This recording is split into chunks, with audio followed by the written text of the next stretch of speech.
Zelo pomemben zakon na tem področju je zakon o udeležbi delavcev pri dobičku. Ta zakon so obljubljale vse koalicije pred tem in so številni seveda si polomili zobe, tudi resorji v sedanji vladi. Moram reči, da je nam v zelo tesnem in dobrem sodelovanju z Ministrstvom za finance uspelo uskladiti med socialnimi partnerji rešitve, ki na eni strani davčno spodbujajo podjetja k tem shemam in po drugi strani nudijo zaposlenim, da so deležni dela pogače, ki ga ustvarijo skozi dobiček podjetij.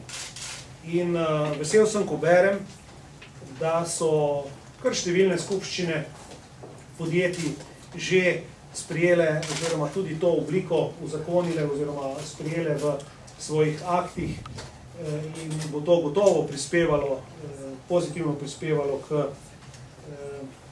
tudi pritiskom na višje plače.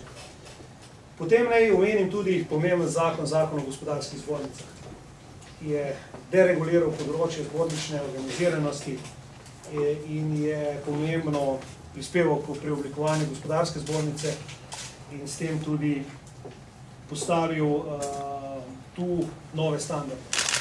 Vesel sem tudi tega, da je gospodarska zbornica javno priznala, da si ne bi želela več poti nazaj v prejšnjo organizacijsko obliko in da je tudi ona po uvedbi tega zakona spoznala, da je bil to prav ukrep.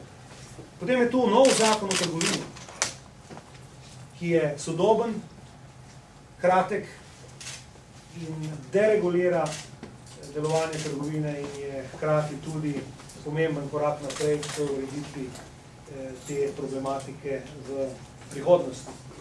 Lahko bi našteval še niz drugih zakonov, recimo spremembe in dopolnitve obrtnega zakona, zakon o varstvu potrošnikov, zakon o varstvu potrošnikov pred nepoštenimi poslovnimi praksami in cela kupica novel. Skratka, Direktorat za notranji trg je imel za sabo zelo pomembno nalogo posodobiti gospodarsko zakonodajo časom, ki so prišli in seveda tudi ureditvam, ki jih je narekovala sprejeta zakonodaja Evropske unije.